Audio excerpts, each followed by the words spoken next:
Good Friday morning. Thanks for joining us. I'm Joe Fryer. And I'm Savannah Sellers. Happy to have you with us. We begin this morning with those guilty verdicts related to the January 6th insurrection at the Capitol. 4 of 5 members of the far-right organization, the Proud Boys, were found guilty of seditious conspiracy charges. The 5th, Dominic Pizzola, was the only one found not guilty on those charges. Attorney General Merrick Garland praised the jury's decision, saying the Proud Boys played a central role in how the events on January 6th unfolded. This is the 3rd seditious conspiracy case brought on by the Justice Department since the attack on the Capitol more than 2 years ago. The defendants in those other cases were also found guilty. For more on all this, let's bring in NBC News Justice and Intelligence correspondent Ken Delaney. Ken, good morning. Let's start with the big picture here. These are serious felony charges. What did this jury verdict, what does it mean for the Justice Department and its investigations into the people who were involved in the attack on the Capitol? Good morning, Joe. Look, this is a big vindication for the Justice Department. There were some legal experts that argued that the charge of seditious conspiracy was a risky one to bring. It's a Civil War era law, rarely applied. They've now won in 3 cases. And what that verdict says is that this wasn't just a riot. It wasn't just a disturbance where some people got violent. This was an organized and planned application of violence with the goal of trying to stop the transfer of power. That's what this jury found. The prosecution argued that these Proud Boys believed that they were acting as Donald Trump's army. That was the term prosecutors used. And the Proud Boys themselves testified that they were motivated to come that day on January 6th because of things that Donald Trump said. So it's a major vindication of the Justice Department, and it's part of a bigger picture where the DOJ is conducting its largest investigation in its history, more than 1,000 arrests so far, more than 600 convictions, trying to bring to justice everyone who came to the Capitol and broke the law that day, Joe. Yeah. Hey, Kenneth, Savannah, you mentioned some of those things that we actually heard from the former president, and we do know that Special Counsel Jack Smith is looking into Trump's possible connections to January 6th, their responsibility there. Does this conviction impact that case in any way? Strengthen it, weaken it? What's the connection there? That's a great question, Savannah. It's not entirely clear. Some legal experts believe it does strengthen Jack Smith's hand. Look, these are 2 different investigations, but they're related, obviously. The goal was the same. Jack Smith, in terms of what he's looking at in January 6th, is examining the white-collar effort to stop the transfer of power, the things that Donald Trump and his allies did by word and by written word and spoken word, trying to put pressure on Mike Pence, for example. There's no evidence that Donald Trump intended for these people to attack the Capitol that day. But to the extent to which any of these witnesses have any information that sheds any light on that, they're now facing decades in prison, these Proud Boys who are convicted. And so that gives Jack Smith leverage to try to extract that evidence if it exists. But just the idea that the jury ruled that Donald Trump's words contributed to the violence that day, many legal experts believe empowers Jack Smith as he conducts this other part of the investigation. So, Ken, following the verdict yesterday, did we hear any response from the Proud Boys or their lawyers? I mean, what is next for these Proud Boy members? 3 of the 5 lawyers did come out and speak to reporters after the verdict. They expressed disappointment in the verdict, talked about various levels of appeals. Look, appeals of jury verdicts are really difficult to win. What's next is sentencing. And these 5 defendants face decades in prison, conceivably. You know, we talk about the maximums being 50 years or more. What really matters here is what federal sentencing guidelines say. But in this case, given the levels of violence that were discussed in this trial, many experts believe we could be talking about 2 decades or more for some of these defendants, guys. And Ken, tell us a little bit about when we will have some of those answers in terms of what we are going to see happen for them. Well, you know, there's a process here. They have to have a pre-sentencing investigation, so it may be many months before we'll see sentences in this case. And meanwhile, the investigation continues. Just last week, a former FBI supervisor was arrested and charged with being at the Capitol, and the DOJ expects to bring hundreds more cases, adding to the 1,000 that they've already brought. All right, Ken Delaney, and kicking us off this hour. Ken, thank you so much. Thanks, Ken. Well, there are urgent warnings this morning about a growing crisis on the southern border. Thousands of migrants are camped on the Mexico side, just waiting for the COVID-era restriction known as Title 42 to end just days from now. The Secretary of Homeland Security is visiting the border ahead of that expected surge in migrant crossings. NBC News national correspondent Gabe Gutierrez has more. Homeland Security Secretary Mayorkas is at the southern border defending the Biden administration's response. But meanwhile, in El Paso, local officials are bracing for an expected influx starting next week. While here across the border in Juarez, tent camps have sprung up as many migrants here are waiting to see what happens next. In Juarez, Mexico, local officials estimate at least 10,000 migrants are waiting to cross the U.S. border. What's been the hardest part? ¿Cuál ha sido lo más duro de esperar aquí? No tener trabajo, comida. The hardest part is never having work, food, or water, this man from Guatemala says, telling us he may cross with his 2-year-old son. Others may wait until the U.S. lifts the COVID border restriction known as Title 42 next week. It's a heartbreaking thing, seeing all these people. This camp has sprung up right next to that migrant detention center where 40 people died in a fire in late March. It's a haunting reminder of just how dangerous this humanitarian crisis can be. Homeland Security Secretary Mayorkas visited South Texas under mounting pressure over a record number of illegal border crossings. The Biden administration touting its decision to deploy 1,500 active duty troops to handle administrative tasks. The president has used the tools that he has in front of him to prepare ahead of Title 42 lifting. But now critics are firing back. As long as the Biden administration keeps in place catch and release, he could send 1,500 troops, he could send 10,000 troops. It would do nothing to secure the border. And across the border in El Paso, officials just announced that they will use vacant schools to temporarily house migrant families beginning next week. Back to you. All right, Gabe, thank you so much. Back in New York, the civil rape trial against former President Trump is one step closer to a verdict. Both E. Jean Carroll and Trump rested their cases on Thursday. The jury heard days of harrowing testimony from the writer about the alleged assault, which she says took place in a department store about 30 years ago. Trump has repeatedly denied the accusations. Well, the former president has decided not to take the stand in this case. The judge ruled he has until Sunday evening to change his mind. NBC News correspondent Ron Allen has the latest. E. Jean Carroll left federal court in Manhattan after resting her battery and defamation civil case that claims former President Donald Trump raped her in a luxury department store fitting room in the spring of 1996. While overseas in Ireland, Trump spent part of his day out on one of his golf courses, teeing up criticism of his accuser, E. Jean Carroll, and the judge, and suggesting he plans an 11th hour appearance to testify. And I have to go back for a woman that made a false accusation about me, and I have a judge who's extremely hostile. And I'm going to go back and I'm going to confront this woman. This woman is a disgrace, and it shouldn't be allowed to happen in our country. His attorneys have already told the judge their client would not be appearing to testify in person.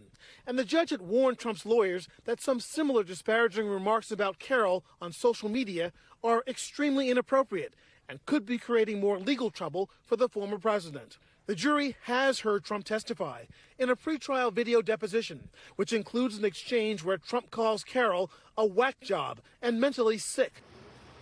Also in the deposition, Trump, who has mocked Carroll saying she's not his type, appears to mistake a picture of her for his ex-wife, Marla Maples, until his attorney corrects him.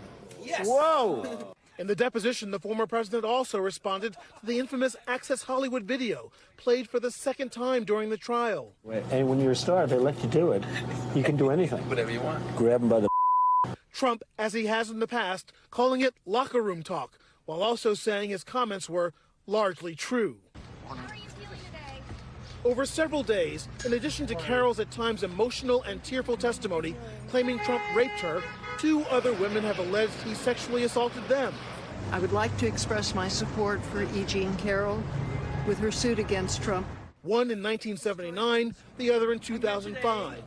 To support E. Jean Carroll, I believe E. Jean Carroll. He does not face any charges in connection to those allegations and has denied any wrongdoing. And 2 close friends of Carroll's have backed up her story, testifying she told them about the alleged attack minutes and the next day after it happened. Carol Martin, a retired local TV anchorwoman, former colleague and friend of Carol's, telling the court, "I am here to reiterate and remember what E. Jean Carroll told her about the alleged attack by Trump," adding, "I believed it then, and I believe it now." Our thanks to Ron Allen for that report. Closing arguments are expected to take place on Monday. Then the jury will begin deliberations. The big day is almost here for the UK and the British royal family. That's right. King Charles and Queen Camilla will officially be crowned tomorrow in a symbolic and religious ceremony, which will feature traditions that date back centuries. Now, at 74 years old, King Charles will become the 40th monarch since the year 1066 to be crowned at Westminster Abbey in London. That's a fun fact for you. I know. It's just so fun when, we don't get to say things like that here in the U.S. Back 1,000 years. Yeah. NBC News royal contributor Katie Nichol joins us now to talk more about this historic occasion. Hey, Katie, good morning. Thank you for joining us. So what is the mood like in the country ahead of tomorrow's event? What's it feel like there? How are preparations going? Well, let me tell you, I've just walked from Buckingham Palace here to Westminster Abbey. I've spoken to people who have camped out, fans who are really gathering. There is a real sense that something momentous is going to happen in the country. We've just had the most epic downpour here, and as the heavens opened and the rain literally rained down on all of us, you could hear the cheers outside from the crowd. So I think there's a real sense of growing excitement. It's taken us a while to warm up to this event, but I think when it happens, it's going to be such a big moment because none of us have seen very few of us have seen a coronation before. This is a real first. Yeah, and let's talk about what we will see for those. And I think there are many here in America who are going to get up at 6 a.m. Eastern to watch. What can they expect? I understand it's 5 stages, so help us understand how it's going to work. Yes, so there are 5 stages. So this is a sort of 1,000-year-old ancient ceremony, and there's been a lot of talk of modernization, and you will see some modern elements in this, but the core 5 elements of the coronation, the recognition, the oath, the anointing, the investiture and the enthronement are all true to the ceremony that dates back centuries, and you will see all of that. What you won't see is that sacred moment of anointing. The king wants that to remain that private moment between him and God. But what you will see for the first time is a queen consort anointed with that holy oil. So I think it's going to be the most incredible spectacle. And of course, the military procession is going to be unlike anything that we've seen in our lifetime, even bigger than that at Queen Elizabeth's funeral. We've got 7,000 troops, including armed forces, not just from Britain, from around the Commonwealth and those realms, representing all of those many countries of which the king is head of state. So prepare for pomp, pageantry, and everything I think that Britain does best. Katie, let's talk a little bit about the other side of this. Not everyone is quite, so thrilled about the event. Generally, support for the monarchy has been falling in some polls, and many have also criticized this specific event for being so expensive, this ceremony being so expensive during this cost of living crisis that the UK is experiencing. Sometimes this bill looks like it's up to $125 million. That a lot of times comes from taxpayer dollars. How is that impacting the popularity generally of King Charles and the royal family, support for the monarchy? Well, it's really interesting because I think it's the minority who are critical of having a coronation that's costing hundreds of millions of pounds. There's a massive security operation. I think the majority are behind this. We've had a tough time here in Britain, had a cost of living crisis. We're all still getting over the COVID pandemic.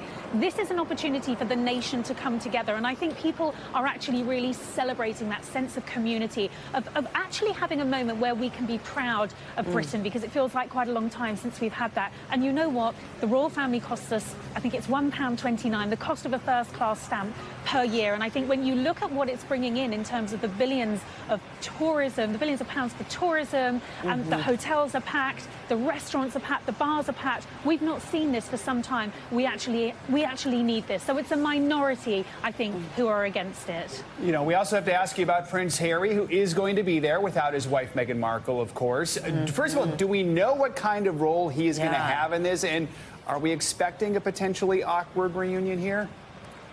Well, I don't think there's going to be a reunion, to be completely honest. There's not going to be time for family tete-a-tetes. But I think, I think you're going to see Prince Harry taking a prominent position in the Abbey. I think it would look churlish to put him anywhere, in the background. He is the son of the king. We know there have been problems, but we also know that the king is keen to have some sort of a reconciliation with Harry. And I think the very fact that Harry is coming over here speaks volumes. Are we going to see a reconciliation between him and his brother? Don't count on it. But he's here for his father, and he's here to witness the most important day of his father's life. And I think it would look terribly strange if he wasn't here. I always said he'd be here, and he's coming. Oof, all right. Well, it'll be good to see them together. I'm sure we'll all then analyze every movement, every moment of eye contact, all that kind of stuff after. Katie, thank you very much. Enjoy the celebrations. There are growing calls for changes to Supreme Court ethics rules following a new report about Justice Clarence Thomas's relationship with a billionaire Republican donor. NBC News senior legal correspondent Laura Jarrett explains. First, it was the private yacht, now private school tuition, the cozy relationship between a sitting Supreme Court justice and a wealthy GOP donor, prompting more calls for accountability and transparency on the Supreme Court. Supreme Court Justice Clarence Thomas facing more ethics questions after a ProPublica report that top Republican donor Harlan Crow picked up the private school tuition tab for Thomas's grandnephew, who he raised as his son. Federal law requires justices to report gifts, but Thomas did not disclose Crow's tuition payments. Yet he did report one made by somebody else in 2002. NBC News has not confirmed the ProPublica report. That tuition money now adding to a growing list of unreported perks ProPublica says Crow paid for, including luxury vacations for Thomas, a portion of his wife's salary, and Thomas's family home, allowing his mother to live rent-free. No comment from Thomas, who previously said he was advised he did not need to report those other gifts from Crow, a longtime friend who he says had no business before the court. Crow's office saying he has long been passionate about the importance of quality education. But Democrats are demanding a formal ethics code for justices. The reputation of the Supreme Court is at stake here. While Republicans argue Democrats are bitter about decisions from the court's conservative majority. He's obviously been targeted because he's a conservative black man.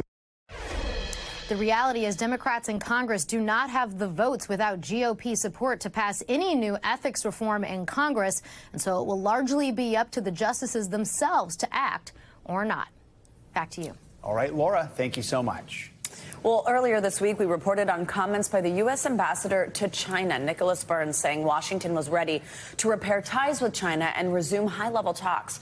Relations between both countries have been at a low following issues like that spy balloon, of course, Taiwan, and the war in Ukraine. NBC News foreign correspondent Janice Mackey-Freyer spoke exclusively with Burns. She joins us now from Beijing. Hi, Janice. Good to see you. So the U.S. ready for high-level talks. Is China willing to participate is a big question here. Tell us a little bit about what you heard. Well, U.S. Ambassador Nicholas Burns told me that the U.S. is ready to talk with China, but so far China does not seem to be interested in offering any sort of high-level access to U.S. officials. That includes a phone call between President Biden and China's President Xi Jinping, which has been talked about since February in the aftermath of that Chinese balloon being shot down. As well, there is no timeline to reschedule the canceled visit of Secretary of State Antony Blinken. The ambassador made these comments to me in an interview that we held earlier this week, and they're among the clearest signs yet that the administration is struggling to restore some sort of dialogue with Chinese officials. I asked the ambassador how problematic it is that China doesn't appear to want to talk to the U.S. at a time when it's diplomatic business as usual with Europe and other countries. Here's what he had to say. It's an issue. Our instinct as a government is when the times are tough, when you're encountering big problems and big challenges in a bilateral relationship, that's when we should talk to each other. So it's not our choice. After the balloon crisis of February, the government here shut down some of the channels of communication. We don't think that's smart. And we're arguing with them. Let's open up the channels. And there doesn't seem to be any hope for some of the issues that the two sides had hoped to find some common ground on, things like climate change and fentanyl. There's not even marginal progress to report there. Savannah? Yeah, so, I mean, Janice, as you're mentioning, there's this whole host of issues where there is just so much daylight between these two sides. What did the ambassador say about that, about the U.S. bridging those differences and repairing ties when it comes to some of these specific issues that we don't seem to see eye to eye on? Well, when we talk about the U.S.-China relationship, especially when U.S. officials talk about the U.S.-China relationship, they describe it as complicated, as complex, as one of competition but not of conflict. This is the wish list of adjectives for the relationship. I think right now the two sides find themselves at a very unique point in history. There's a situation where sometimes even at the ambassadorial level, there's just messages being passed back and forth, and there are no visiting members of Congress. There are very few American CEOs who are coming here. So all in all, it has this knock-on effect of a real political chill. Here's what he had to say. We have concerns that our Secretary of State has expressed, Secretary Blinken, about whether or not China is going to provide lethal military assistance to Russia for its illegal war in Ukraine. Have you seen evidence of that? We've not seen evidence of that, but we're watching very carefully. We have a difference of opinion there. We see China essentially supporting Russia in this war. We have differences of opinion on Taiwan, but we need to have a stable relationship. You can achieve that sometimes, and we hope to in this case, by having high-level cabinet conversations, by having full access for all of our diplomats here in China, and that's what we're arguing for. What we've also seen, Savannah, is in recent days, both publicly and in private, U.S. officials beginning to temper their language around China, especially on the issue of Ukraine, and not completely dismissing the idea that China could play a mediating role. All right, Janice, great interview. Thank you for bringing that to us. Good to see you. It is Friday, so you probably want to know what to expect this weekend. So let's give you your Morning News Now weather forecast. And let's give you the original Morning News Now team. Bill Cairns joins us. And look, the three of us are all here. Original's better than like old used up. So that's, you know.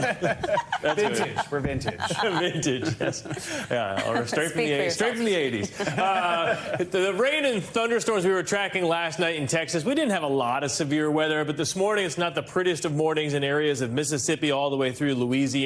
I'd say the award for the worst weather in the country right now, probably our friends in Baton Rouge. These thunderstorms just moved through, a lot of lightning with these, some gusty winds. Nothing that's going to ruin your day. You just don't want to get caught in it, so just wait inside for 20, 30 minutes if you can until that passes. Later on this afternoon, isolated severe weather. Again, May is our #1 month of the year for tornadoes. Knock on wood, so far we've been doing all right. We know we had an extremely rough April, so we deserve a little break. We could see isolated severe weather in central Texas once again today. Same spots as yesterday. It's not going to be widespread, but we'll keep an eye on that for you from Dallas to Fort Worth. And if we get the severe weather out of this, it'll likely be large hail, like baseball-sized hail would probably be the worst-case scenario. And, of course, that would ruin your day, especially if it hit your car or even your roof. So today's forecast looks like this. Summer-like heat before those storms, 95 in Dallas today. So that's summertime warm. Beautiful in Denver. Some areas of the country are seeing great weather. That continues today in areas in the Midwest, Chicago to St. Louis, no problem. I'm going to call it better in the Northeast. It's been miserable ever since that rainy weekend last weekend and kind of gloomy. It's going to be a little more peaks of sun, a little bit warmer, but your reward really comes this weekend. And still really not that nice of weather in areas of the Northwest, still kind of chilly and raw from Seattle all the way through Idaho and much of Oregon. So here's how the forecast looks this weekend. On Saturday, this is your reward day. Saturday and Sunday is about as nice as it gets for spring weather from the mid-Atlantic all the way up through the Great Lakes and up to northern New England. Just enjoy this. Get outside. I know a lot of people have all the yard work, there'll be a lot of extra baseball and lacrosse games because everything was canceled last weekend. We will see rainy weather continuing in some spots of the country. It's not going to wash you out, but we will see hit-and-miss storms on Saturday in the northern plains, and then on Sunday that heads into the Ohio Valley. Of course, we got one huge event this weekend. Today we got the Oaks at Churchill Downs, and then, of course, we wrap it all up with the Run for the Roses. That's on NBC tomorrow afternoon, and this should be okay weather, just some showers, cloudy conditions in the 70s. Should be a great party and a great time. And if you want your guaranteed winner horse, because I know, there's Kings. There's two horses with the name King in it. We have the coronation tomorrow. Oh. So we got King's Barnes, and that's my horse. Got it. That's a sign. Did you say baseball and lacrosse this weekend? Yeah. There's a lot going on. So specific. That was very specific. Well, then there's other outdoor sports, too. We got, like, track and field events. Okay. And, you know. Ask me what I'm doing. What are you doing? I'm playing in a pickleball tournament tomorrow. That's right. Yes. Not lacrosse. I will never leave out pickleball ever again. We're on a sports forecast. Yes, please, Bill. Next time, make sure you include that. One of the leading sports in America. Pickleball impression. All right. Thank you, Bill. Thank you. All right. Coming up, Ed Sheeran faced the music and won. A jury found the pop star did not copy Marvin Gaye's hit Let's Get It On, the impact this case could have on the music industry, and why Sheeran's legal troubles may not be over. Plus, more than a year ago, millions of people fled Ukraine as Russia invaded. Well, that included international students, including some who faced discrimination while trying to escape. Now their futures are up in the air. We have their stories up next.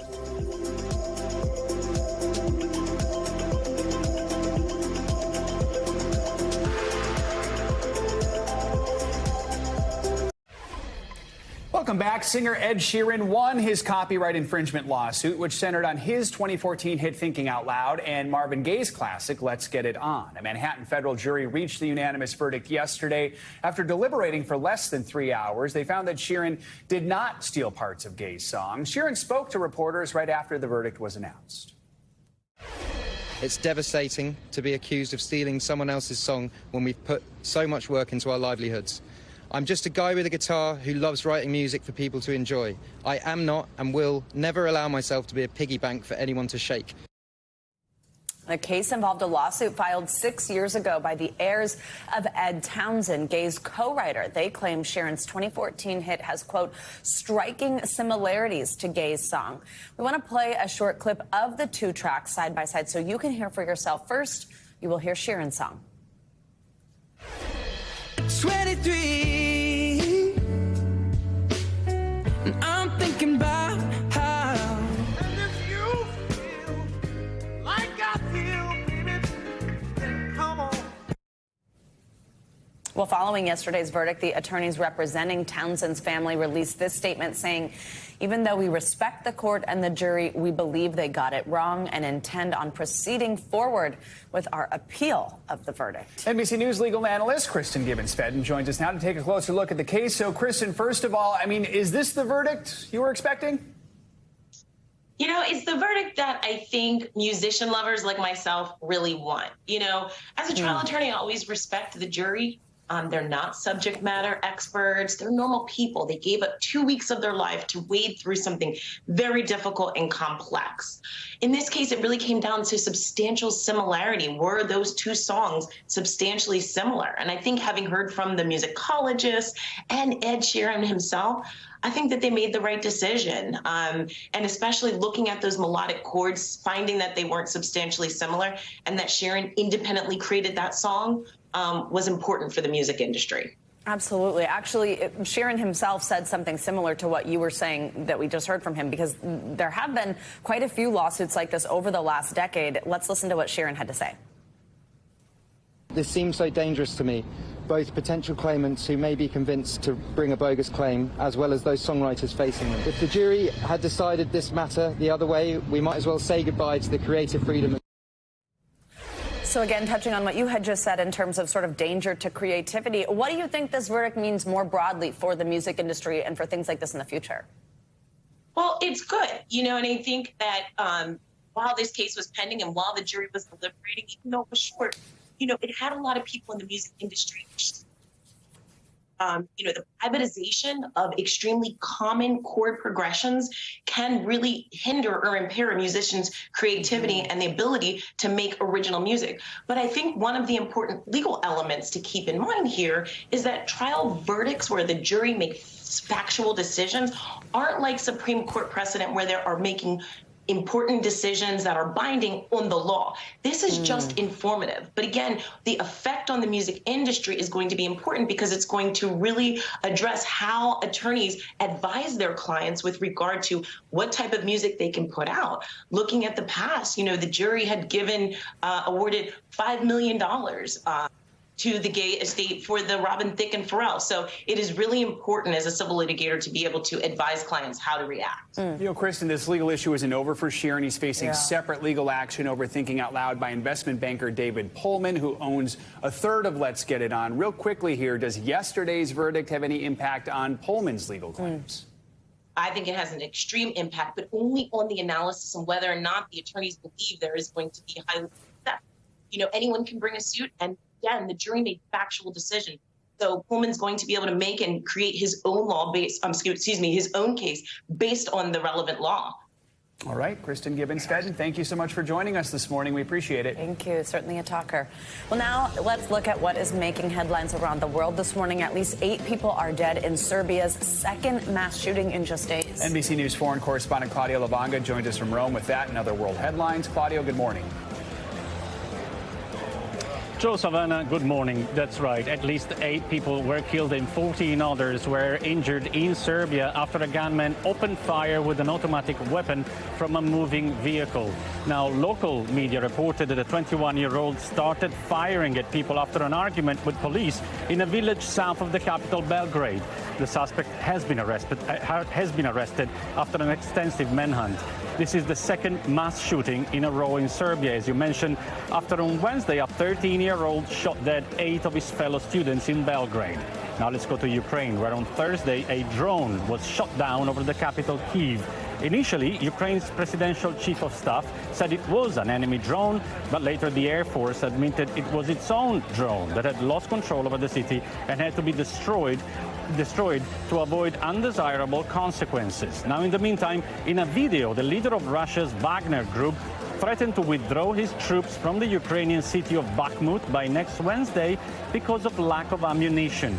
And finally, take a look at this cute German shepherd. He is no regular puppy, but a gift by Turkey to Mexico as a gesture of gratitude to the Mexican government for sending search dogs to the scene of the earthquake that killed more than 50,000 people in February.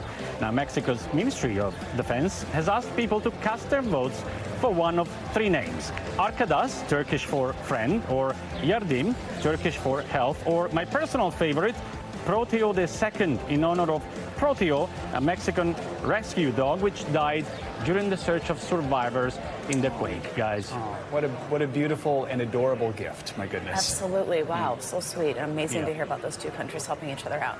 Claudio, thank you very much. Well, among the many groups impacted when Russia invaded Ukraine last year were students from other countries studying at Ukrainian schools. A group of African and Indian students told NBC News they were trapped in the country and suffered discrimination. NBC News correspondent Zincle Esamoah caught up with those students and found many still face uncertain futures. First, the shelling began. In March 2021, Russia invaded Ukraine. As 11.4 million people were displaced, international students in the country said they faced discrimination at Ukraine's borders while attempting to flee. It was just a very dehumanizing, harrowing, stressful, and adrenaline-filled experience. 1 year later, some of those African and Indian students say their futures are still in limbo. What was your experience trying to get out of Ukraine? We had guns held to our heads on our way towards the border. When we finally reached the border after, I think it was 7 days, we experienced some racial aggression and violence. Corinne Skye's experience, not unique. This verified video appearing to show military officials pointing guns at refugees. More verified video showing an official in uniform kicking black students. Though Skye made it out safely with her husband and child, she's not without loss. What's the state of your studies today?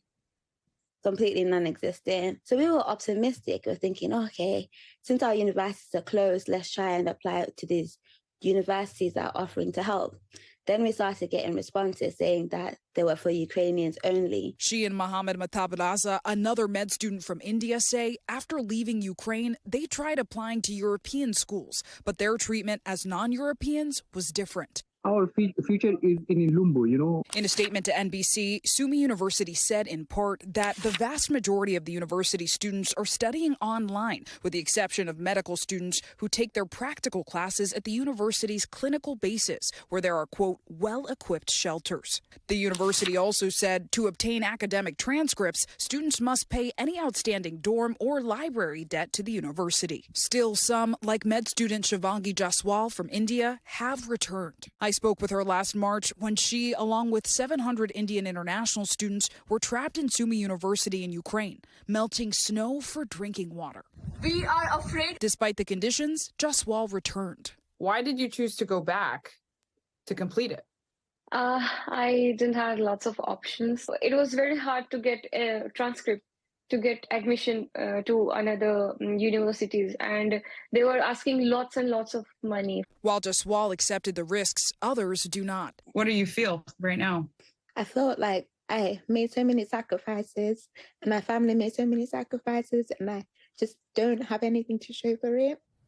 Oh, heartbreaking there to see. Our thanks to Zinkley for that report. One of the students featured, Corinne Sky, is now working to advocate for other international students. She's writing letters to policymakers calling for refugee students to have equal access to higher education. Great report there. Coming up, the NFL is under the microscope this morning over allegations of workplace misconduct on issues ranging from harassment to gender pay gaps. We're going to take you inside those claims and how the NFL is responding. Plus, nurses care for our physical health, but it might be coming at a cost to their mental health. We're taking a closer look at the pressures nurses are facing today and why more of them are choosing to leave the job. That's next.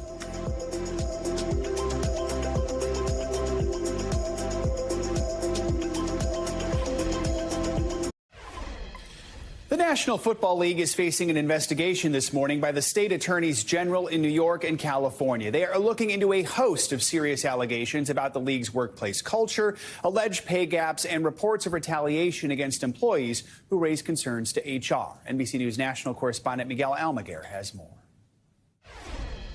The new off-the-field probe into the NFL includes serious allegations of workplace misconduct that continues to taint the league. The state attorneys general in New York and California issuing new subpoenas as they investigate claims of harassment, gender pay disparities, and discrimination. The allegations, if true, paint a picture of a very hostile work environment. Also reviewing claims of objectification in the workplace, the AGs cited this reporting from the New York Times, who spoke to more than 30 women describing deeply ingrained corporate culture that demoralized some female employees. The NFL is going to have to be able to show, no, we don't discriminate. We treat people equally, we treat people equitably, and they better hope that they've got proof to back that up. After a congressional inquiry into allegations of workplace misconduct by an NFL team owner, the NFL has a sexism and a race problem. The NFL says these allegations are entirely inconsistent with the NFL's values and practices.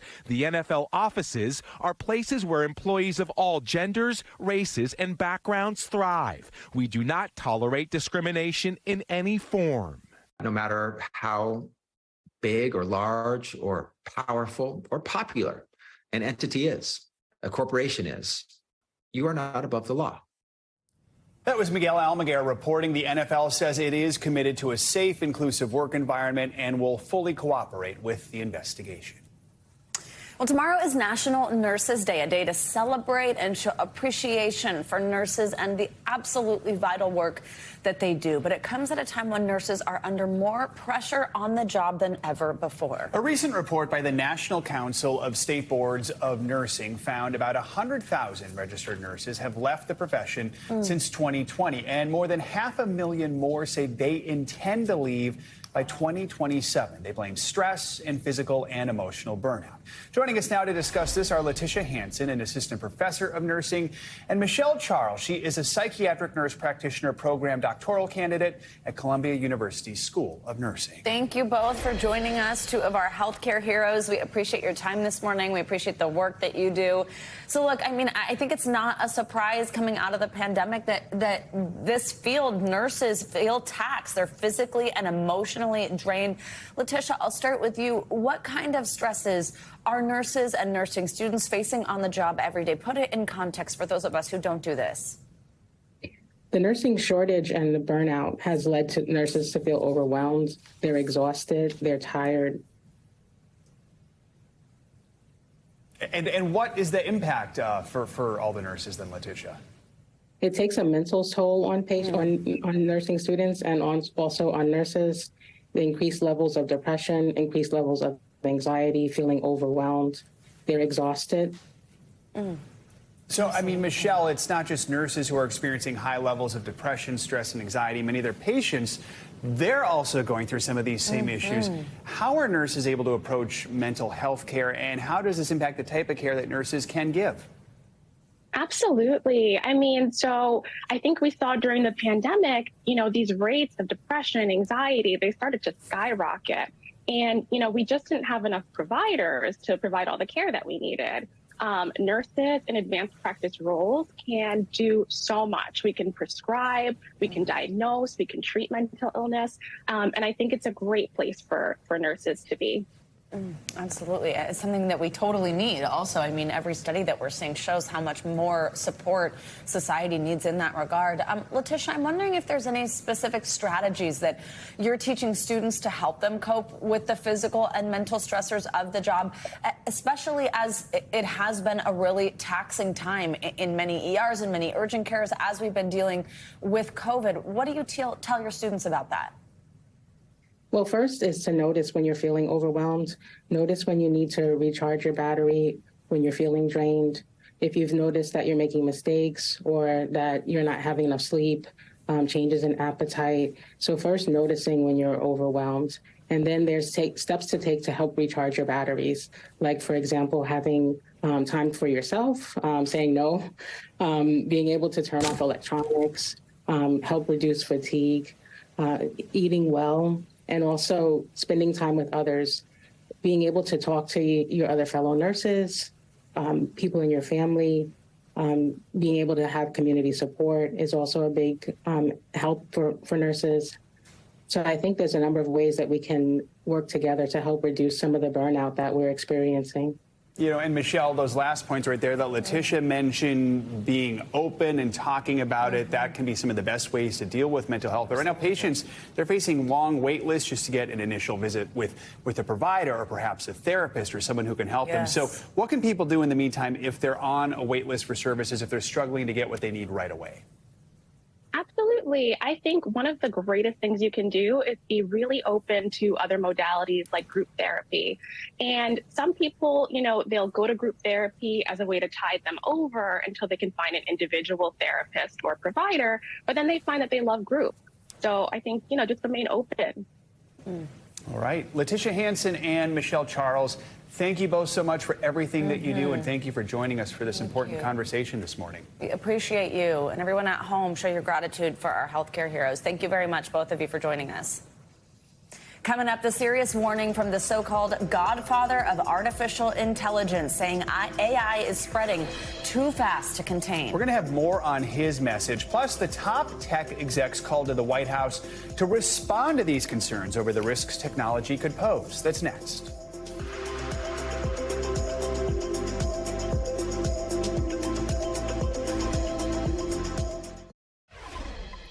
We're back with the latest on the AI revolution, moving faster than many expected. Yeah, and the so-called godfather of artificial intelligence is warning that the technology may soon get out of hand. NBC News correspondent Tom Costello has this story. It's technology that experts say will profoundly change our world. Artificial intelligence could soon supersede our own human intelligence, pulling from thousands of years of human innovation, knowledge, problem solving, and global databases. Dr. Jeffrey Hinton, who helped pioneer AI, recently left Google to warn AI is growing too fast. Do you believe that artificial intelligence, as it grows at this pace, poses an existential threat to humans? Yes, I think it's possible. AI is already reinventing science, medicine, and music, but also producing fake news, photos, and videos, potentially undermining democracies, even replacing humans in critical jobs. At the White House, 4 top tech CEOs meeting with the vice president about AI's promise and peril. It's definitely going to be a challenge, but it's one I'm sure we can handle. Not anticipating photos of today's summit, we told AI to create an image of the meeting. Underscoring the threat, this is what it created. This is not a real photo. It was created by an AI program with the names of people attending, including President Biden. What you're doing has an enormous potential and enormous danger. Real video from the White House. Our job is to make sure that we do seize the benefits, and we have to start by mitigating the risks. I think it's possible that people are just passing phase in the evolution of intelligence. People are a passing phase. In other words, computers will take over. Yes, that's possible. The concern, AI may be spreading too fast to contain. Tom Costello, NBC News, Washington. Financial headlines now, and a new poll finds most adults are worried about the safety of their money sitting in a bank. Yeah, we've seen a lot of headlines about bank collapses lately. Well, CNBC's Frank Collins joins us now with that and other money news. Hi, Frank. Good morning. Hey, good morning to both of you as well. So Americans are more worried about the safety of their money in banks than in any time since the financial crisis back in 2008. That's according to the findings of a new Gallup poll.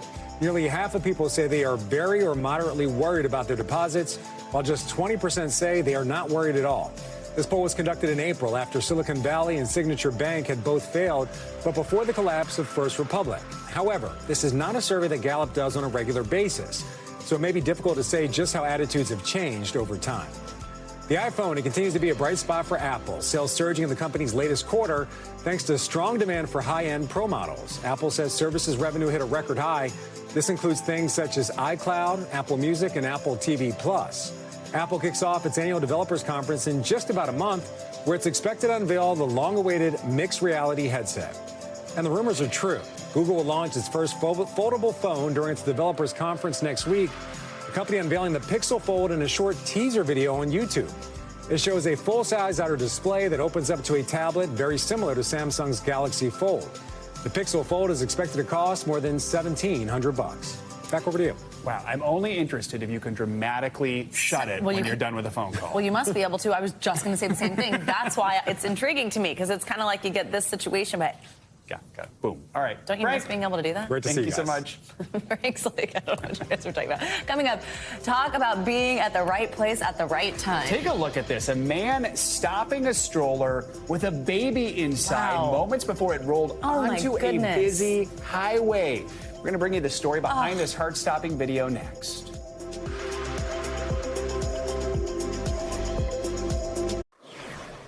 Welcome back. The World Video Game Hall of Fame inductees are in for 2023. 17 years after it was released, a family favorite, Wii Sports, has been recognized as one of the most influential titles in history. The game brought virtual tennis, baseball, and golf into our homes. Maybe they could do virtual pickleball next. Also inducted into the Hall of Fame is the zombie classic, The Last of Us. That's the video game that inspired the hit HBO series. A couple other inductees, Barbie fashion designer from 1996 and 1971's Computer Space, which is described as the first commercial video game. I feel like I want to try that now. They joined games like Tetris, Pac-Man, Super Mario Brothers in the Hall of Fame, which is based at the Strong Museum of Play in Rochester, New York. That's the museum that also does the Toy Hall of Fame every year. I'm actually on the committee that picks that one. I have nothing to do with the video games.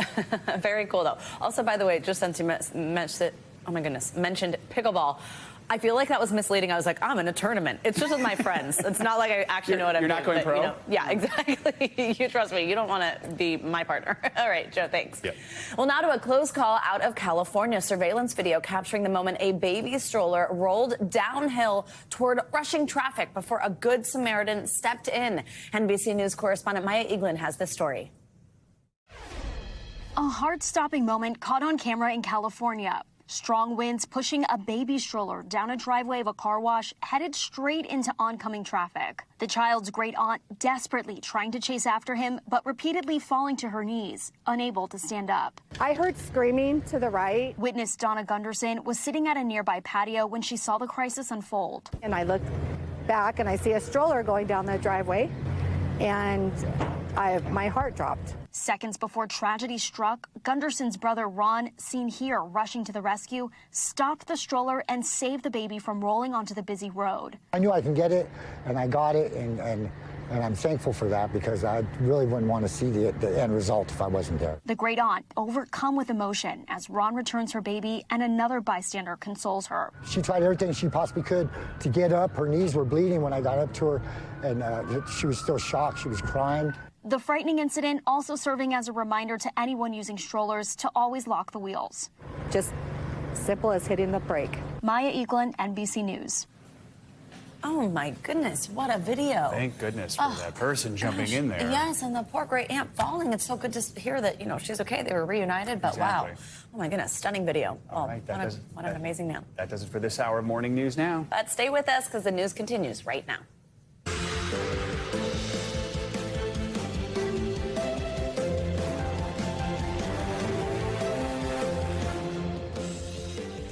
Good morning and happy Friday. I'm Savannah Sellers. I'm Joe Fryer. Right now on Morning News Now, thirsting for violence. That's how the DOJ described leaders of the Proud Boys. Well, now, in the most significant verdict yet from the January 6th insurrection, 4 members of the far-right extremist group, including the former leader, were found guilty of the rare and serious crime of seditious conspiracy.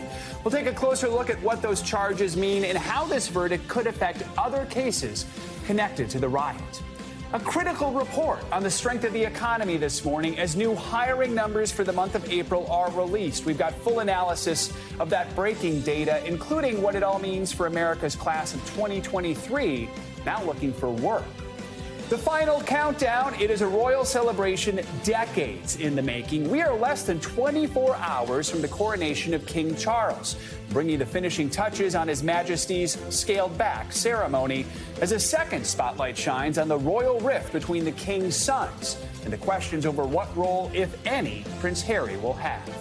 And we're going to wrap up the work week with your can't miss list. That big legal win for Ed Sheeran comes as he releases his latest album out today. We've got a preview, plus the highly anticipated return of the Guardians of the Galaxy back on the big screen. There are so many movies and TV shows out right now, I just can't keep up. But we're going to help you pick out the best stuff. And I really do love our can't miss list. It does inform my weekend viewing, so hopefully you feel the same way at home. Can't miss it. All right, we're going to begin this hour with that big conviction in the trial against members of the Proud Boys. 4 members of the far-right group were found guilty of rare seditious conspiracy charges for their roles in the January 6th attack on the Capitol. After months of testimony, the jury took about a week to come to a verdict. It was the longest and most high-profile case to reach the courts so far. U.S. Attorney General Merrick Garland applauded the verdict and vowed his work is not finished. The evidence presented at trial detailed the extent of the violence at the Capitol on January 6th and the central role these defendants played in setting into motion the unlawful events of that day. Justice Department will never stop working to defend the democracy to which all Americans are entitled. NBC News senior congressional correspondent Garrett Hake joins us now from Capitol Hill with more. Hey, Garrett, good morning. So there were actually 5 men on trial, one of them not convicted on these seditious conspiracy charges. Walk us through the case. And we use the word rare here to describe this. Just put that in context for us to see conviction on these charges. Well, you don't even see charges of seditious conspiracy very often. Savannah, this was a charge that was created in the aftermath of the Civil War to try rebels on the Confederate side. I mean, it tells you the kind of thing we're dealing with here. As you pointed out, this was a months-long trial. The government really felt like these men, the Proud Boys and these 5 in particular here, were key instigators of the attack on the Capitol itself. They were in D.C. for days beforehand. They were, in many cases, armed. They were sort of at the center of all of this. The prosecutors described the men as thirsting for violence and really helping push the attack kind of over the top on the 6th itself. Now, 4 of the 5 men were convicted on the seditious conspiracy charge, but even the 5th also was convicted on several other felonies. So it's really a huge win for the Justice Department on the most serious charges that anyone involved in January 6th has actually faced to this point.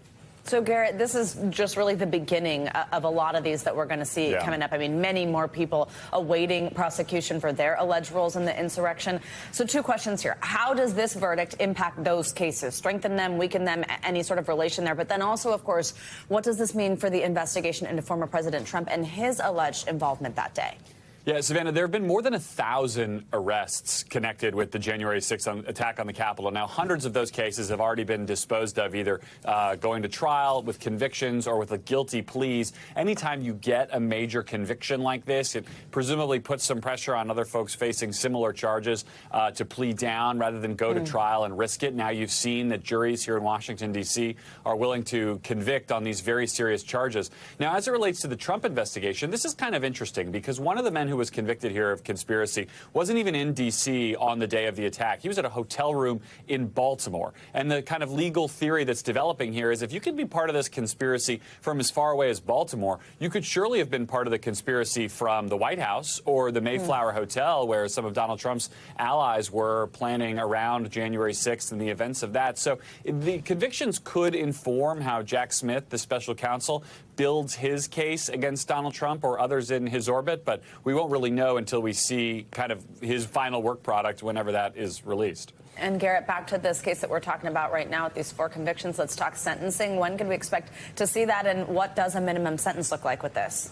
Well, it could be months. I mean, there were members of the Oath Keepers, another far-right group, who were convicted on seditious conspiracy late last year. They have yet to be sentenced. And so we could be looking at later this year, sort of as the appeals process plays out, before we find out what the exact sentences will be. But you're talking decades here, potentially, on the seditious conspiracy charge alone. And prosecutors have indicated that they would try to layer up some of the sentences for other felonies. If, prosecutors get what they want here, these would be by far the longest sentences that anybody has faced for any convictions related to January 6th. All right, Garrett Haig, thank you so much for joining us this morning. You bet. Now to the growing calls for justice after a man was killed on a New York City subway train after being placed in a chokehold. Protesters are demanding that police make an arrest in the wake of Jordan Neely's death. But the question investigators are facing right now is, was this a case of self-defense? NBC News correspondent Stephanie Gosk has the latest. Hey there, pressure is building on the DA to bring criminal charges in this case. But remember, just because a medical examiner has ruled this a homicide, it does not mean a crime was necessarily committed. Investigators are going to look at whether or not this was self-defense or if anyone acted with excessive force in restraining a homeless man with mental health issues. This morning, calls for charges to be filed are growing louder. 4 days after 30-year-old Jordan Neely was killed on a New York City subway. The medical examiner ruling his death a homicide by chokehold. An attorney for his family spoke with NBC News. It would be incredible to me if the outcome of this was no charge, because how can you say that it's okay for someone to strangle someone? New York's governor calling the actions on the train an extreme response. Just looking at that video, you know it's wrong. No one has the right to take the life of another person. The city's mayor cautioning against a rush to judgment. I have faith in the criminal justice system, and I'm going to let the process take its place. In a cell phone video taken during the brawl, a 24-year-old man is seen holding Neely in a chokehold. Several other passengers also helped pin him down. EMTs were unable to revive the 30-year-old, a known street performer who the NYPD says was homeless at the time. The witness who took the video said Neely was acting aggressively when he got on the subway, saying he was hungry, he was thirsty, that he didn't care about anything. He didn't care about going to jail. He didn't care that he gets a big life sentence. It doesn't even matter if I died. The attorney for the family says Neely struggled with mental health issues since his mother was killed when he was 14 years old, but adds having a bad day doesn't justify violence. Police have not publicly identified the men involved, but say they did question and release the one who had Neely in a chokehold. Neely's aunt says her nephew will be remembered for his talent and love of dancing, adding the family wants justice. For protesters outside the district attorney's office, justice means criminal charges. Where's the justice? How does justice look in 2023? New York City is dealing with a crisis of homelessness right now, the highest level since the Great Depression. In February alone, more than 70,000 people spent a night in a shelter, and that doesn't count the people who are living on the streets. The mayor of this city says one of his priorities is to make sure those people don't end up living on the subway. Back to you. All right, Stephanie, thank you. Well, this morning, Washington is pushing back against accusations from Moscow that the United States was involved in Wednesday's alleged drone attack on the Kremlin. Moscow had also accused Ukraine of attempting to assassinate Russian President Vladimir Putin. Those are allegations Kyiv denies. NBC News chief foreign correspondent Richard Engel joins us now with the latest on this. Hi, Richard. Good morning.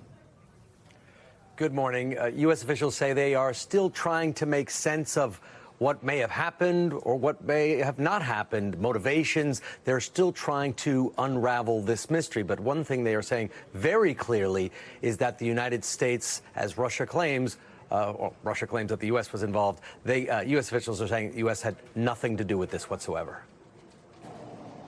The White House was quick to respond to Russia's claim that the United States orchestrated a drone attack on the Kremlin with enemy Ukraine.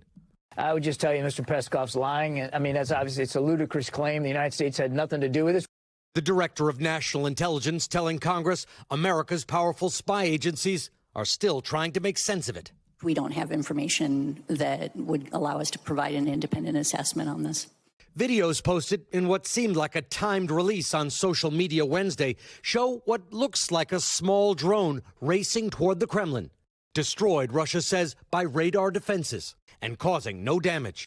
Overnight, a new video appears to show a second drone also allegedly used in the attack. The videos appear to have been taken 15 minutes apart. The red circle was already added to the new video, the source of which is unclear. Also murky, why two men were climbing the Kremlin roof in the middle of the night. Ukraine accuses the Kremlin of staging it all. There's no proof of that either. What's undeniable is that tensions with Washington are already extremely high. Russia is holding American journalist Evan Gershkovich, accusing him of spying. The administration considers him more of a hostage. American former Marine Paul Whelan remains in a Russian jail after 4 years, despite American pleas. The U.S. ambassador to Moscow visiting him Thursday. And Ukraine is preparing to launch a long-awaited spring or perhaps summer offensive backed by American weapons. Despite repeated U.S. denials, the Kremlin is insisting that this was a conspiracy led by Washington, carried out by Kyiv, without offering any evidence. Just today, the Russian foreign minister again saying it was the United States that was behind this alleged attack. All right, Richard Engel, thank you very much for walking us through that. This morning, a suspect is under arrest in connection with a series of recent stabbings in the college town of Davis, California. After receiving more than a dozen tips from witnesses, police arrested 21-year-old Carlos Dominguez for the recent stabbing spree. Dominguez is facing 2 counts of homicide and 1 count of attempted murder. Authorities say Dominguez was a student at UC Davis up until last week, but left for unspecified reasons just days before the attacks. He is expected to appear in court later today. And we have new developments in another fatal stabbing case, this one at the University of Idaho, nearly 4 months ago. Overnight, police released body camera video from the night they searched suspect Brian Kohberger's apartment. NBC News correspondent Erin McLaughlin has more for us this morning. Hey there. In addition to those videos, our NBC affiliate KTVB reports it has obtained new documents that allege for the first time traces of blood were found in Kohberger's Washington state apartment. It's another piece of evidence prosecutors could use to build their case against him. Police department search warrant. Come to the door. This morning, newly released police body cam video showing officers at Brian Kohberger's Washington state apartment on December 30th. Show yourself. We have a search warrant for the building. Earlier that same night, on the other side of the country, Kohberger was arrested at his family home in Pennsylvania. According to police documents obtained by NBC affiliate KTVB through a public records request, different parts of Kohberger's Washington state apartment tested positive for blood, including a mattress cover on the bed, described as having a brown irregular drip. KTVB also reports that there were also 2 separate stains on an uncased pillow on the south side of the bed. According to the documents, one had traces of blood. What's not clear is who that blood belonged to, authorities previously revealing a laundry list of other items taken from the apartment that night, including a chemical-resistant black glove, multiple hair strands, and possible animal hair cuttings. Police also seizing a number of electronic devices. Koberger was arrested in late December and charged with the stabbing murders of Xana Kernodle, Ethan Chapin, Maddie Mogan, and Kaylee Gonzalez. All of them were students at the University of Idaho. A month before the murders, Koberger was involved in a traffic stop on the campus of Washington State University, where he was a graduate student. Body camera video of that run-in also released overnight. I think you know why I stopped you. You ran the red light. What actually happened was I was stuck in the middle of the intersection. Yeah, so I was behind you the whole time. The video showing a distressed Koberger in his white Hyundai Elantra, the same car authorities later seized from his family's home. The officer explaining he was blocking an intersection and ran a red light, both ticketable offenses. What would the appropriate thing for me to have done? He was eventually let go with a warning. It never even occurred to me that that was actually something wrong. Koberger has not formally entered a plea, but has said through a former attorney that he believes he will be exonerated. Koberger's next hearing will be June 26th at Latah County Courthouse in Moscow, Idaho. Back to you. All right, Aaron, thank you very much. And now it is time for a checkup on your morning news, now weather forecasts. We're headed into the weekend. We got a weekend forecast. Meteorologist and pickleball sound impressionist Bill Cairns joins us now. I just want to yield. See, I want to yield all my time to Savannah just to learn more about the rules of pickleball. See, that was the most fascinating portion of my whole morning was during the commercial break, was to figure out like what the kitchen is. There's the kitchen that you can't step in past a certain point, and the scoring. Also, I don't know if you heard this, but I said me saying I'm in a pickleball tournament is so misleading. I'm not like on a league or anything. Stop. It's You're a being so modest. I'm terrible. She's undefeated so far this spring. She has, right? You haven't been beaten yet, right? Yeah, you may not have played. Yeah, but I mean, I'm hasn't. known on the court. They see me coming, they run. We'll all get out there someday. But everybody that knows me that's watching at home is like literally the least athletic. They're laughing. All right, let's get into your weekend forecast and maybe your pickleball forecast. Here's New Orleans, and this is where some of the worst weather in the country is sliding this morning from Baton Rouge. We had some pretty nasty storms. A lot of lightning with these, too. So if you can, just duck inside for about a half hour, and these will blow on through and be done. Nothing that's going to be damaging in New Orleans. You can see over Lake Pontchartrain here some of the heavier radar echoes and also lightning. We've had a chilly morning. It snowed this week in the mountains of the Appalachians in West Virginia, and this morning it is cold, but we're going to be over this soon. Temperatures are starting to warm up. Everyone's out of the 30s except for Elkins at 34. That's chilly. Cleveland's at 49. Williamsport's at 47. So maybe a light coat heading to work, and then you'll probably carry it home later in the day. And it's one more kind of chillier-ish day. Philadelphia 65. It's a lot better than it was earlier this week, but still Boston about 10 degrees cooler than they should be. All of the warmth's in the middle of the country today. Kansas City's going to be up to about, almost 75 tomorrow, 89. Dallas 2 days in a row in the mid-90s. So all of that warmth will eventually start to slide to the east. So by the time we get to Sunday, D.C.'s near 80. Look at that, 80 Monday, Tuesday 79. So if you love spring conditions without the humidity, that's going to be this weekend into the beginning of next week in all areas of the east. And how about that all-important coronation forecast? If you're going to be waking up early tomorrow morning and joining us here on NBC or on Peacock, we're going to see kind of gray. We're going to see some spells of rain, not too much, just a little bit here or there. And when I went to the drive-through window this morning, I said, I want some extra cheese on the weekend forecast. So here is your royal weekend outlook. London, Kentucky, this weekend, 77. Oh gosh, we got a couple of good ones here. Lake Charles, that's pretty obvious. Ah. Dukes, Florida. Westminster, California. A lot of places I've never heard of before. Monarch Mountain. You can pick your own favorite. Crown, Minnesota, Wow. 64. Have you heard of Crown, Minnesota? I have not You're at from all, Minnesota, and I'm from see? Minnesota, so there you go. We're learning together. This is what I am good for, extra cheese.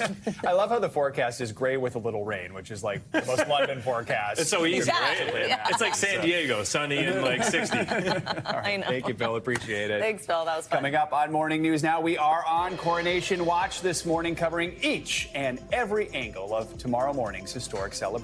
And that includes the secondary spotlight that's now, of course, shining on King Charles' two sons, Princes William and Harry. Both are expected to be in attendance tomorrow. But will Harry join his family for that famous balcony wave as history is made? Whew, big questions here. We'll have a closer look after this. How do you serve again?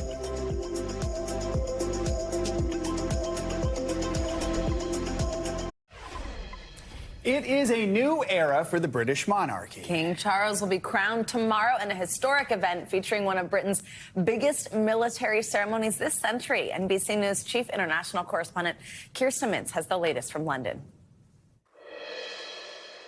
Hey there, good day to you. Right here in Royal London, you're going to be watching history happening, stunning pomp and ceremony, and inevitably a little bit of controversy. The president of Ukraine, President Zelensky's wife, is here, as well as, for example, the vice president of China. But most of all, for most people here, it's going to be fun. And I'm told the king himself, not that nervous.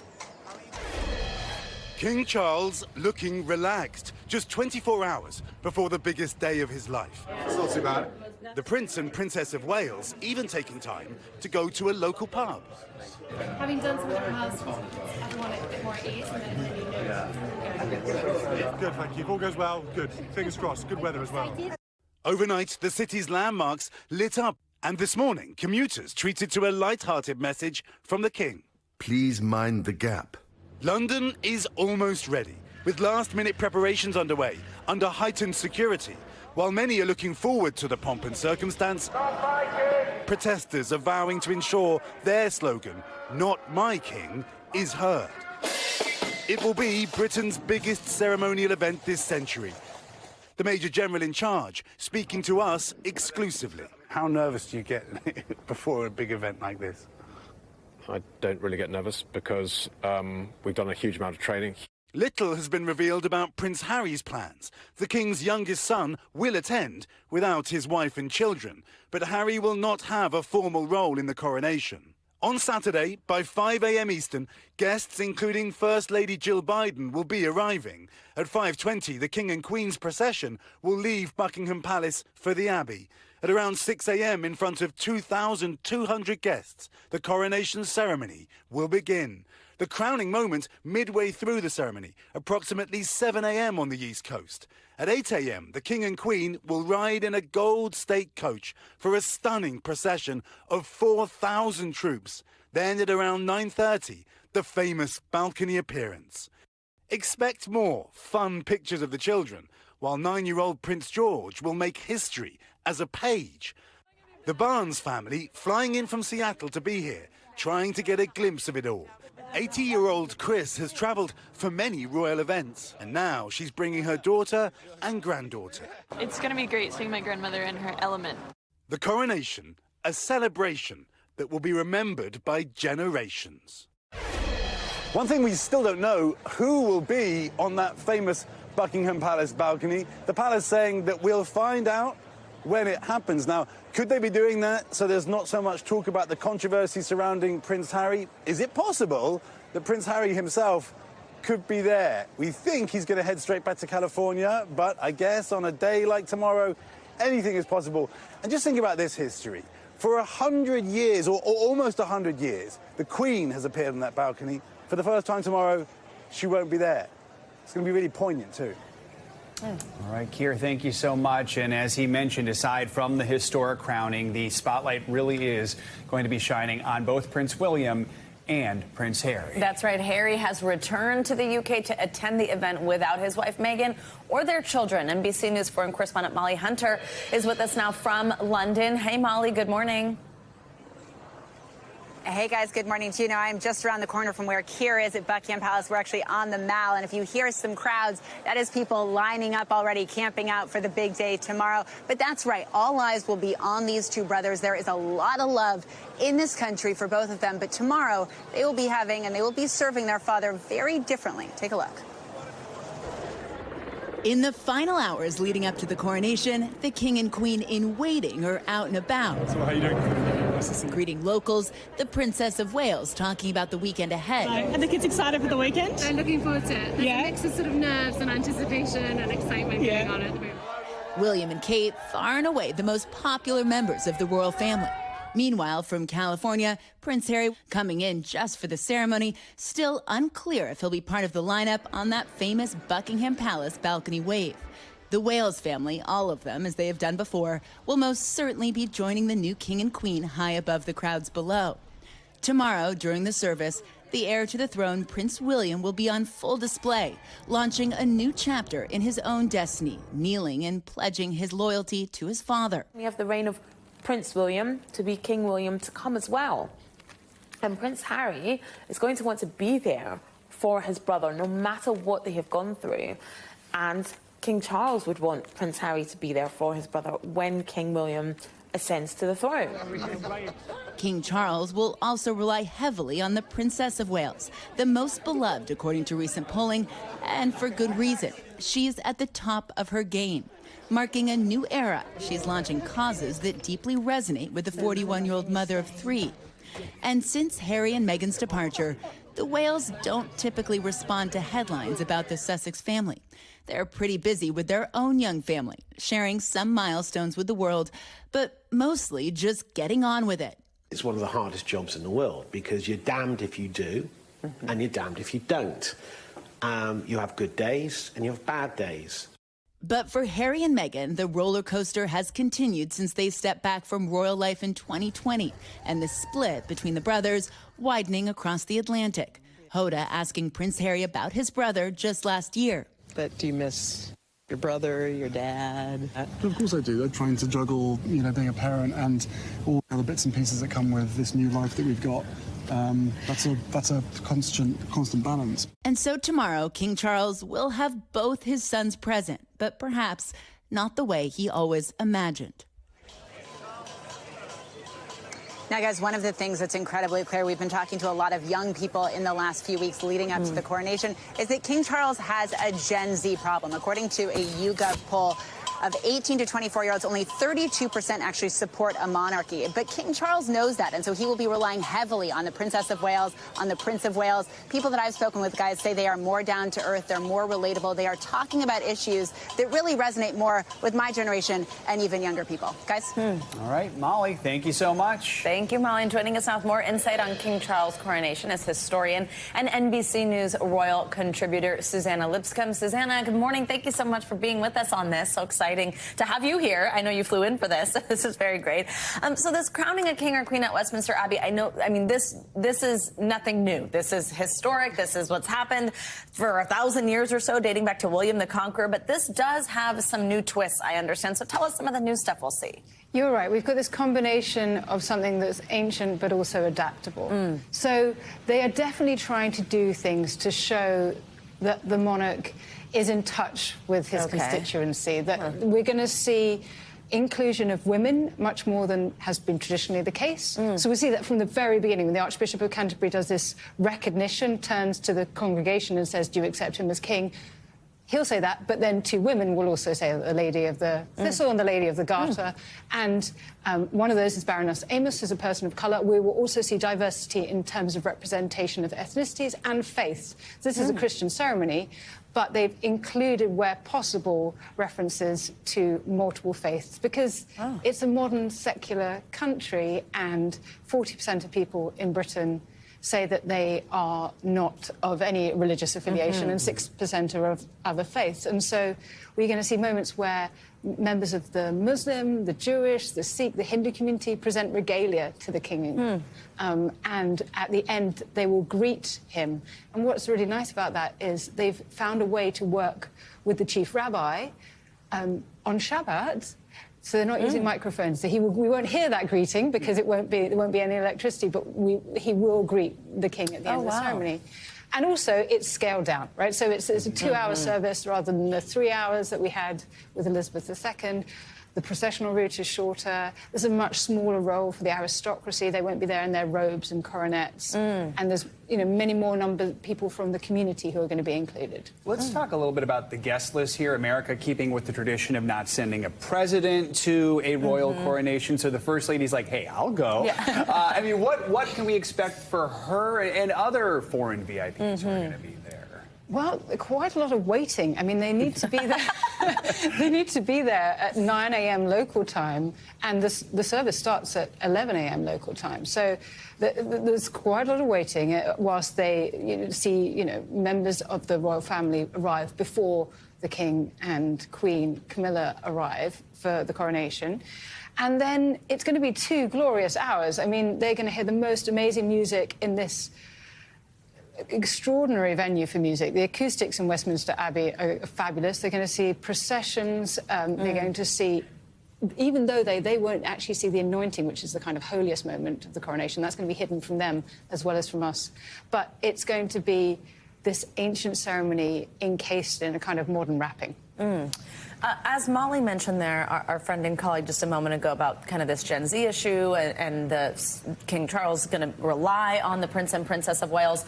They're appealing, you know. I mean, that we've talked about how we remember waking up to watch their wedding years ago. That was the last time I feel like a lot of Americans were up super early to watch one of these historic events in the UK. That also means that there's going to be a lot of questions about Harry and William. I'm just wondering, somebody who watches this a lot, who's an expert here, what are you looking for in terms of their relationship, just even like body language, if he appears on the balcony, all these things that we are, you know, very interested in here in the U.S.? Well, that's exactly the question. I mean, you're absolutely right about their popularity. So the now Prince and Princess of Wales apparently sort of have a popularity rate of about 80%. So that's positive for the future of the monarchy. Wow, but that is despite this ongoing, is feud too strong a word? This argument like it. with his brother. So, I mean, I think it's wonderful that Prince Harry is going to be there. He's showing great support for his father. It's very unfortunate, or maybe it's fortunate, I don't know, that it falls on his son's birthday. It gives a reason for Meghan not to be there. But yes, in terms of what we're looking for, we're going to see where Prince Harry is in the ceremony. He doesn't have a role to play. He's not going to be paying homage. We're going to see if he turns up on the balcony. I almost wonder the fact they haven't announced it. Are they still trying to persuade him to join them, or will he not join them because he's not a member of the working royal family and he wasn't there during the Jubilee celebrations for that reason? So I think it will be more subtle cues of body language we'll be looking for. Oh, my gosh, so many things to watch out for. Susanna Lipscomb, thank you so much. Welcome to the U.S. Thank you for being here to help us through this. Thank you. Now for some other international headlines this morning and the latest on the growing violence in Sudan. NBC News foreign correspondent Claudio Labanga joins us from Rome with that and more. Hey, Claudio. Savannah and Joe, good morning. Yes, rival forces led by two generals in Sudan continue fighting despite a truce agreement. Now, U.S. intelligence says that the Sudanese army and a paramilitary force are trying to gain territory in the capital, Khartoum, in order to have the upper hand in view of possible negotiations. 2 weeks of fierce fighting led to the death of hundreds of people, an exodus of refugees to neighboring countries, and a humanitarian catastrophe. Now let's go to Guatemala, where on Thursday about 250 people living around the aptly named Volcano de Fuego, or Volcano of Fire, sent red-hot rocks and ash down its slopes. Now the 12,000-foot-high volcano is one of the most active in Central America. In 2018, an eruption killed almost 200 people and left another 200 people missing. According to Guatemala's disaster agency, the biggest danger from this volcano is a mixture of ash, rock, mud and debris that can bury entire towns. And talking about towns that were buried by volcano eruptions or nearby, let's go, well, to Naples. No, the Vesuvius this time did not erupt, but the rest of the city did after the local soccer team won its first league title in 33 years. Now, Napoli won Italy's top flight twice, in 1987 and 1990, when soccer legend Maradona played for the team. Well, on Thursday night, firework displays lit up the sky, flag-waving fans paraded through the streets, and tens of thousands of people partied until the early hours of Friday, guys. All right, looks like fun. Yeah. Thank you so much, Claudio. Appreciate it. Well, coming up, some new data on America's job market, breaking just moments ago. After the break, we're going to dig deeper into those numbers and what it could mean for the class of 2023 now looking for work.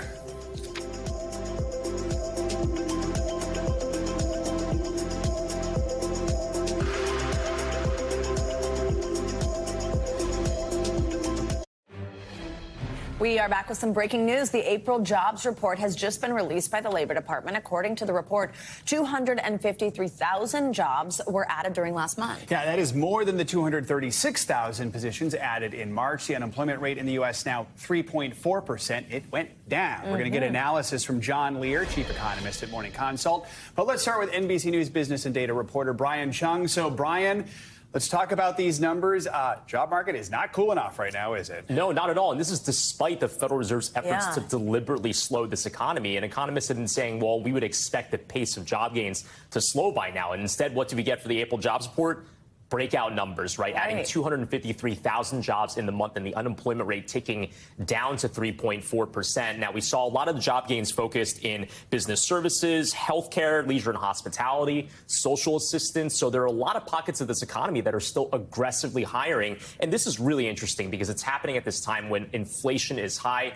People are getting squeezed when it comes to taking out your wallet at the store. But again, at least people still have jobs, which shows just how bizarre this economy is a few years out from the pandemic. Okay, bizarre, great word. So what does this tell us? What can we take away about the state of the economy, especially when we just did get another interest rate hike this week? Yes, man. Well, it tells us that it's a bit of a conundrum for the Federal Reserve, which has just raised interest rates earlier this week, because the story for them has been we expected the labor market to cool down by now. It doesn't mean they're expecting the unemployment rate to go up to 6 or 7%. Right. But when you look at this report, you take a look at just how broad-based a lot of these job gains are. You're wondering if employers are, not necessarily getting the message from the Federal Reserve. Now, again, we don't want to see people losing their jobs, but the story here is that the pace of job gains, by now, a lot of economists had expected might have been a little bit slower. But again, still big report here. It is May, which is college graduation season, so we have a lot of people who are going to be looking for jobs for the first time. What do things look like for them right now? Does it still feel pretty good? Yeah, and this gets at the bizarre bit that I was explaining earlier, because we actually spoke with some college grads. It's May, and we spoke with one student in Marietta College in Ohio. Her name is Carly Wood. She applied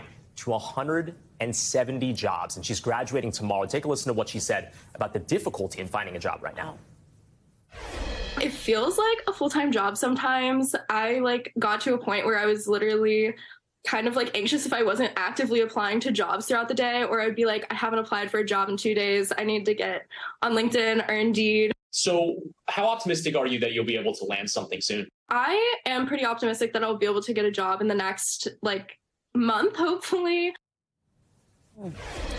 And this is just a reminder here that, even though the unemployment rate is low, there are broad-based job gains. Depending on your major, depending on how you're graduating, the timing of graduating right now, it still might be difficult to find work. She's a graphic design major, which is historically a tough type of field. But look, broadly speaking, it shows that not everyone is necessarily finding it that easy to get a job in this economy. Yeah. Important to keep that in mind. All right, Brian, thank you so much. Appreciate it. Great interview there. Thanks, Brian. Well, let's turn now to Morning Consult Chief Economist John Lear. John, good morning. Thank you for joining us. What's your reaction to this jobs report, these strong numbers? What stands out to you? It's a really strong jobs report today, but I think what stands out the most is just how significantly revised the last 2 months are. So it's a little in the weeds here, but what we learned today is that jobs growth from February and January were not quite as strong as we thought they were. And that, I think, tells us something. It tells us that these month-over-month trends can be very fickle, and it's important to look at the broader trajectory, which is a slowing but not contracting jobs market. So on Wednesday, just this week, the Federal Reserve raised interest rates again, the 10th time in the last year. Fed Chair Jerome Powell says the labor market remains very tight. Those are his words. How tight is it right now, and where do things stand when it comes to labor demand? Labor demand is particularly robust right now, but I think it makes sense given where we are. So if we just turn back the clock a week or so, we continue to see corporate earnings be very, very strong. I think we're in a spot right now where companies have been able to pass on a lot of those higher input costs to consumers. They're still making a lot of money. That's unlikely to happen going forward. In fact, we've seen signs recently of consumer demand starting to weaken. That's what I would look at as sort of a leading indicator right now of where the economy's headed. So economists had predicted, John, 180,000 jobs would be added during April. The number we're getting is 253,000. What can we anticipate as we approach the summer months? Well, to my first point, I would say the 253 number next month won't look like that. I don't know if it'll be more or less, but we should expect some revision, and it seems like they tend to be revised downward. That's the trend right now. The other thing I think to expect is just a general slowing. So in addition to what the Fed is doing, we're also experiencing these tighter credit conditions. That's going to make it more expensive for companies to go out and invest and make some of those, capital-intensive, longer-term projects that generally drive employment. On top of that, we're staring right in the face of a government shutdown through this debt ceiling negotiation. All of that uncertainty, I think, is likely to drive a pullback in hiring, and I do think the summer months will be slower than what we've seen through the year thus far. All right, John, thank you very much for joining us. My pleasure. Thanks for having me. Coming up, we're going to continue our coverage of King Charles' coronation with what else? A deep dive into the historic high fashion of coronations past. And, of course, what the royal family will be wearing this time around. But while the Brits are celebrating their new monarch with pomp and pageantry, this weekend here in the States, the Kentucky Derby is taking center stage. That's got a fashion sense all its own. We've got a full preview of this year's event next.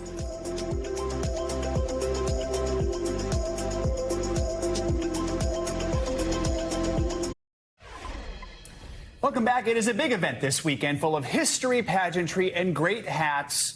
No, we're not talking about the King's coronation. We are talking about the 149th Kentucky Derby. It's funny how all those things apply to both, though. Well, tomorrow, 20 horses will compete at Churchill Downs in the iconic Run for the Roses, the first of the Triple Crown races.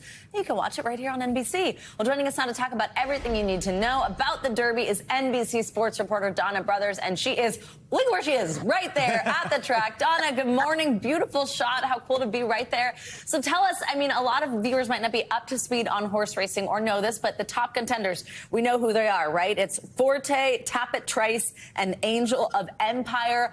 Who are you going to be watching, betting on? What are you going to do here? And we're hearing that there is a Japanese horse also that has people talking. Yeah, it sounds like you've got this field completely handled already. So, yeah, where else would you expect to see me but on the track? So I figured I'd come on out here. You mentioned the top three horses in the race, and certainly Forte, Tappet Trice, and Angel of Empire are three of the horses that are going to be getting a lot of the betting action. But that Japanese horse, Derma Sotogake, has been very, very impressive. He's 10-1 in the morning line odds, but I suspect he might go off at shorter odds, especially considering all the Japanese money that's going to come in on him, right? And so I think there's a lot of ways to go in this particular race. For me, if you give me 2-1, 3-1 or higher on the favorite Forte, I'm probably going to stick with the favorite. But I think there are a number of different directions you can go. Anyone can win. We learned that definitely last year. So, Donna, this is the 50th anniversary of Secretariat's Kentucky Derby and Triple Crown Run. They're going to be honoring Secretariat at the Derby, right? As they should. You know, his Kentucky Derby record from 1973 still stands. So in the 50 years that has passed, no horse has run faster than him in the Kentucky Derby, the Preakness Stakes, or the Belmont Stakes. So his three records for all three of those races have stood the test of time for 50 years. Wow, that is an incredible fact. Donna, to kind of switch gears here a little bit, just to this serious note, some news we've been seeing. A horse trainer has been suspended indefinitely after the death of two of his horses. Give us the latest here. These were both what they call sudden death incidents, and we really have no idea. I think in horse racing, this is still a bit of a mystery. I was talking with a vet yesterday, and he said 50% of sudden deaths, they still, even upon necropsy, are not able to identify the source. Both of the Saffie Joseph horses will have a full necropsy at the University of Kentucky Research Lab. So maybe we'll learn more later. But in the interim, I think just in the abundance of caution, Churchill Downs scratched his horse that was going to run in the Kentucky Derby, Lord Miles, and in fact suspended him from Churchill Downs indefinitely. And I'm sure once the results of the necropsy come back and they have more information, they will reevaluate, but that's where it stands right now. And Donna, you touched on this already, but what advice do you have for those looking to place a bet on the races this weekend, especially maybe someone doesn't want to just go with the odds-on favorite? Well, what we saw last year was Rich Strike pull off the huge upset. And in the aftermath of that, I think what we're going to see is we're not going to see a lot of horses that are 50-1 or higher. But I still think it's a wide open race. So if there's a horse in there that has your favorite name, has your uncle's name, is wearing your favorite colors, bet on it because it's a wide open race. Oh, let's be honest, that's how most of us make our picks in this one. Makes me feel better, yeah. Unless you're Donna Brothers, who knows it all so well. Donna, thank you so much for joining us. We really appreciate it. Thank you. Have fun. Enjoy. Awesome to see you there. All right, back to tomorrow's other big event, the coronation of King Charles. It's a big day for hats tomorrow. We're going to take a closer look at the glitz and glamour surrounding the day. As we know, the royal family has a long history of setting trends, and many viewers will be watching closely to see what they have in store for us on Saturday. Today's show anchor Savannah Guthrie has more. Royals and fashion go hand in hand. Throughout the ages, royals have been style influencers and trendsetters. These days, Catherine, the Princess of Wales, wears that crown. That every time she wears a new outfit, it immediately sells out. For royals, what one wears to an event is almost as important as the occasion itself. Hats are a must for royal races. Then there are the royal weddings, the annual Trooping the Color, state banquets, and the opening of Parliament, crowns, tiaras, and jewels. Coronations, as we will see tomorrow, roll out all the royal regalia. And while some secrets remain about what some royals will wear on the big day, Prince William could opt to wear the Prince of Wales coronet. It's still unclear whether the princess will opt for a tiara or, in fact, a flower crown. For the King and Queen's coronation, the crown jewels take center stage. Important pieces for the big day include the imperial state crown and the royal scepter with a cross, all made or modified by Garrod, who reigned for 164 years as the first official crown jeweler. Wow! I feel royal already. This room was actually named after Queen Mary with her kind permission. Queen Mary would come here. Yes.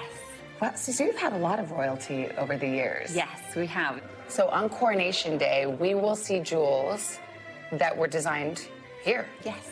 Tell me about them.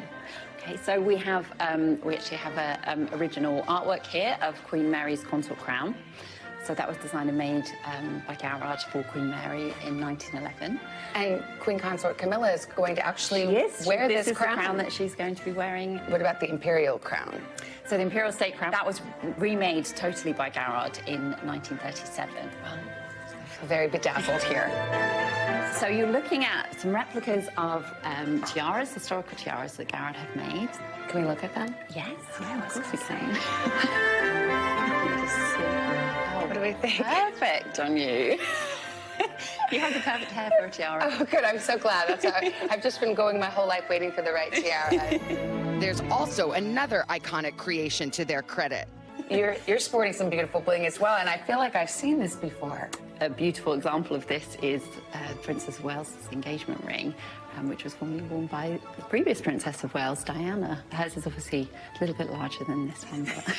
But this is pretty large. But this one's pretty special this as well. This will do. Our thanks to Savannah Guthrie for that piece. How fun trying those on. Well, we will have to tune into the ceremony tomorrow, of course, to find out what the royals will be wearing this time. I'm excited to see. I'm excited too. Can't wait. All right, coming up. Also can't wait for our can't miss list on Friday. That's right. A big legal win for Ed Sheeran isn't the only headline this week. Turns out he's also got a new album out today. We're covering it all. That's right. Plus, the MCU is back on the big screen this weekend with the latest Guardians of the Galaxy film. How critics are reacting this time around. This is Morning News Now.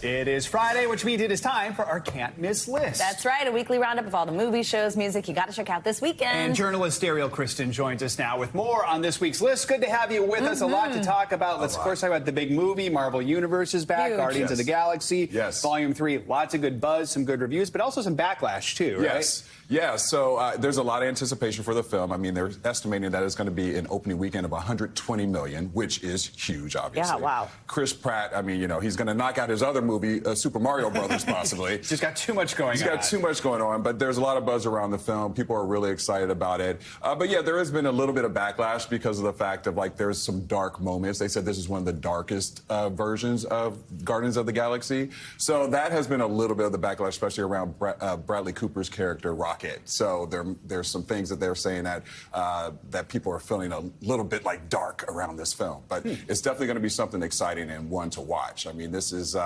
you know, Zoe Saldana's last version of this film, and also Dave Bautista. So they're not going to be in the films anymore. So you want to go check them out and see what they're doing. All right. Yeah, I want to see to make a judgment call on the whole darkness thing. How dark is the raccoon story? Yeah, and it's like about the raccoon, right? Yeah, interesting. Okay, streaming at home. There's this new Bridgerton sort of prequel. Yes. Everybody's talking about it now. I felt like it came out of nowhere as a big Bridgerton fan. I was like, what? What is this one? They're doing a prequel? I thought we were going in order. It's kind of exciting. Yeah, I mean, you know, Shonda Land is like always doing big things. Yeah. I mean, the woman's worth $165 million, so she definitely knows what she's doing.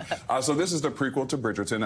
Obviously, we saw a lot of success with that. And this is about the story about Queen Charlotte and her love affair with King George III. So it kind of talks about the love affair, and also it's based on the power of her reign to power. So a lot of people are buzzing around this on Netflix, so you got to check that one out too. The first season of Bridgerton is what got me through my first round of COVID. There you go. maybe this will get you through whatever's going on now. Exactly. No, Realistic with I'm not streaming. going to get COVID again. Pete Davidson is starring in a new show. He pretty much plays himself. It's like a dystopian sort of drama. So there's that, and then there's also a dystopian drama called Silo. Sorry, two things. Yes. So Bupkis is Pete Davidson's new streaming show that's on Peacock.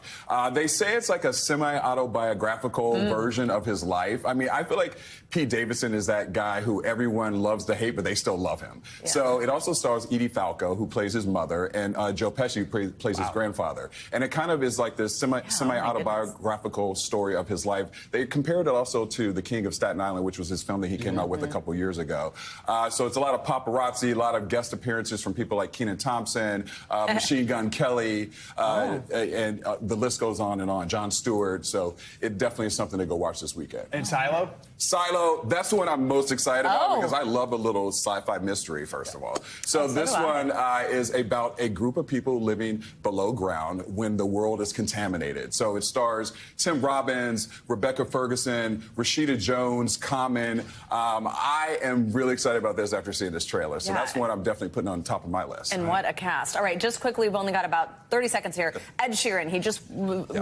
New album, in addition to the legal news. Yes, Subtract. So we are excited about this album. It comes out this weekend, and it's a 14-track album. They said this is one of his best albums ever because it's very much heartfelt around his grief, things that happened in his life, from losing a friend, depression, battling depression, and also a scare with his, at the time, girlfriend, who is now his wife. So they say it's very personal, very intimate. He worked with indie rock legend Aaron Dessner, so it is supposed to be one of his best albums out there. Gosh, she's so talented. Yeah. All right, Dariel, thank you so much. Great to see you. Happy listening, watching. Thank you. That does it for this hour. Morning News Now. But the news continues right now.